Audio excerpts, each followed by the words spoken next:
ये रैप काले और गोरों के ऊपर है। जो लोग काले और गोरों में भेदभाव करते हैं ना, उनके लिए तुम्हारे भाई जस्सी ने रैप लिखा। अगर वीडियो बिंदास लगे तो शेयर करें।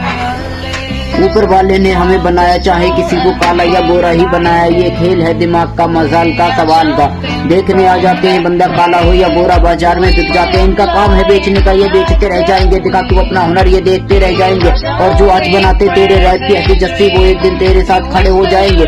किसी को क्या पता, किसी को क्या खबर, कितनी रातें तू सोया, कितनी रातें जागा है, कैसे जमीन से नीचे गिर गिर के तू ऊपर उठ पाया है। अगर जिंदगी में है जीना तो जिंदगी से हार मत मान, क्योंकि डर के आगे जीत है जस्सी। अगर किसी से कुछ मांग लो तो बंदे मांगते, ये मांगता भीख है।